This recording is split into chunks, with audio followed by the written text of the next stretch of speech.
ibang lugar. Naririnig niyo po ba ako? Malinaw naman po. Amen Amen po. maliwanag po. Amen po. Thank you, Lord. Sakto po. Alas 3 po, mag-pray muna tayo ng Divine Mercy. At sa linggo po ay Divine Mercy Sunday. Mag-pray muna po tayo bago tayo mag-umpisa. In the name of the Father, the Son, the Holy Spirit. Amen. You die, Jesus, to the source of life, no doubt for souls, and an ocean of mercy cover up for the whole world. O fountain of life, immeasurable divine mercy, cover the whole world and empty yourself out upon us. O blood and water which flowed out from the heart of Jesus, a fountain of mercy for us. We trust in you. Holy God, Holy Mighty One, Holy Immortal One, have mercy on us and the whole world. Holy God, Holy Mighty One, Holy Immortal One, have mercy on us and the whole world. Holy God, Holy Mighty One, Holy Immortal One, have mercy on us and the whole world. Jesus, King of mercy, we trust in you. In the name of the Father, of the Son, of the Holy Spirit. Amen. Hallelujah. Thank you, Lord. At magandang hapon po muli. Good day po sa ating lahat, sa iba't ibang parte ng buong mundo. Hallelujah. Na-miss ko rin po kayong lahat. Kumusta na po? At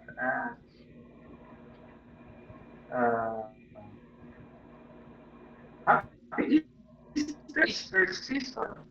Hallelujah. Napakaganda ng ating gospel na ating narinig ngayong araw na ito.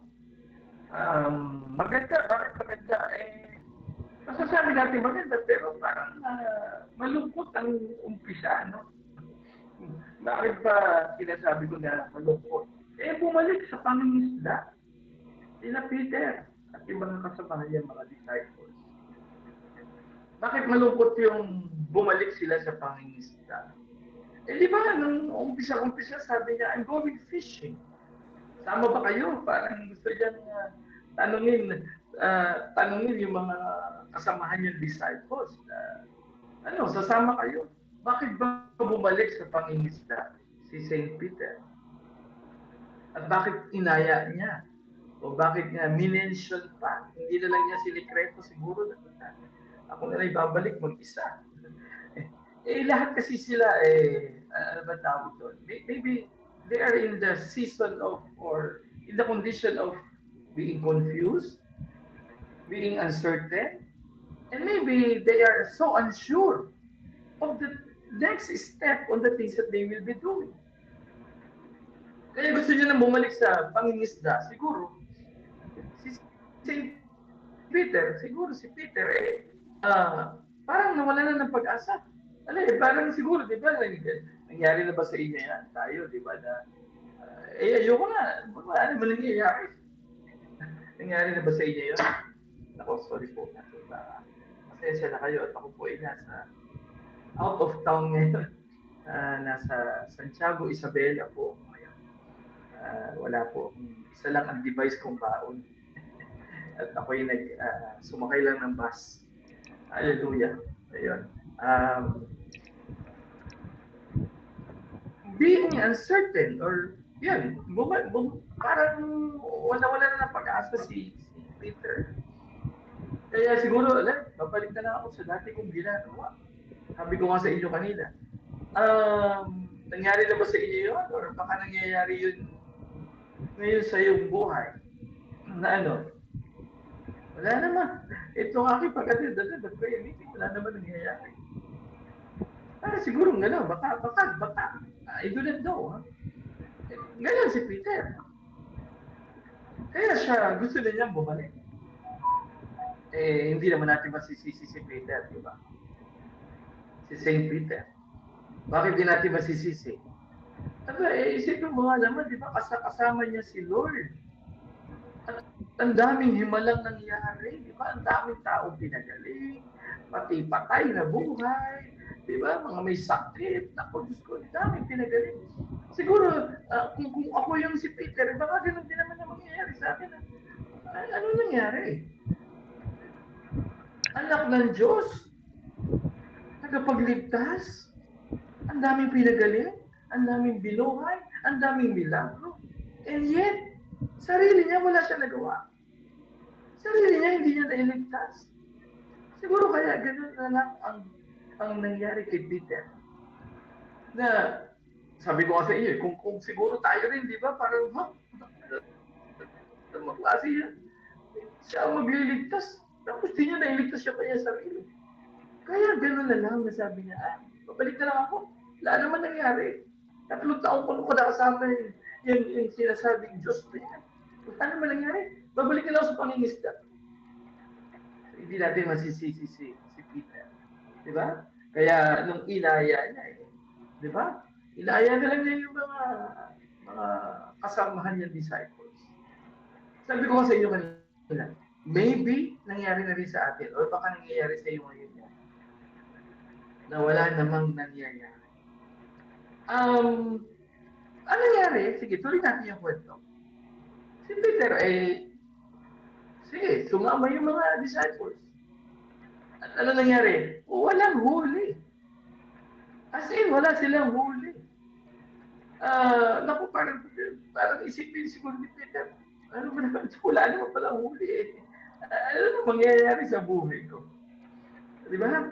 Alam nyo, ang nangyari dito kay Peter, kaya siguro, ganun na lang yung kanyang, hindi niya maintindihan. Hindi ba niya siguro maintindihan? Ano bang mission ng paggagawa sa atin ng Diyos ko? Namatay nga. Akala mo, di ba, fishers of men. Tinawag ako. Di ba, nangyari na sa kwento? Yung unang-una nung tawag, the call of Peter, you remember the story of when Peter was called by Jesus? Di ba ganun din? Nangingisda rin siya. At ganun din, di ba? Wala rin huli. At sabi rin ni Lord, makakahuli kayo. Bumalik lang kayo.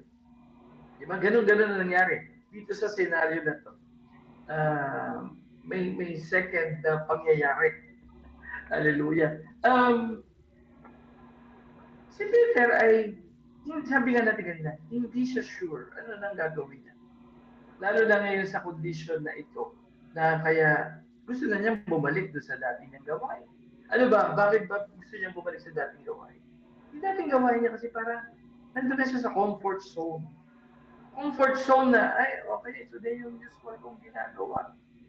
At ang bilis nating makabalik. Saan? Sa dati nating gawain. Or maybe sa luma nating buhay. Bakit ka babalik sa lumang buhay? Ba't tayo babalik? Pakiramdam mo nga kasi parang wala naman nangyayari. Di ba? Kaya, babalik na naman. That's a human tendency talaga. Na you retreat. Parang pakiramdam mo, doon ka na lang sa pamilyar na bagay na ginagawa mo. Balik ka na lang sa dati. Doon ka na lang. Maybe madali na lang Sabi nga natin kanina, di ba? Na-mention ko, comfort zone mo na yun Hindi madali ka na lang babalik doon. Kaya gano'n na lamang na bumalik na lang kaagad-agad si Peter sa pangingisda. Maybe he did not understand kung ano ba yung misyon. At magkakaroon pa ba siya ng misyon? Nawala na nga ang Diyos. Diba ganyan din sa ating buhay? Pag tayo'y nakakaranas ng mga pagkakataon na parang pakiramdam mo, wala ang Diyos. Nangyari na po ba sa inyo yun? Thumbs up nga doon sa mga taong nangyari na sa buhay ngayon. Parang pakiramdam mo, Lord, saan ka ba talaga? May mangyayari ba? Dito sa ministry work ko, Lord, may mangyayari ba? Parang pakiramdam ko naman, wala naman nangyayari. Nabanggit ko na po ito sa inyo dati, kung naalala nyo. Diba? Sa mga pagkakataon, na parang pakiramdam mo, wala naman nangyayari. Imposible yun, kapatid. Inuulit ko, gusto ko lang bigyan ng diin yun.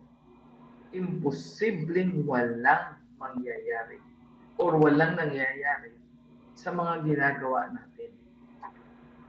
Kung ganoon din lang, kung pakiramdam mo, wala naman nangyayari. Diba? Ito, sabi ko rin sa inyo dati.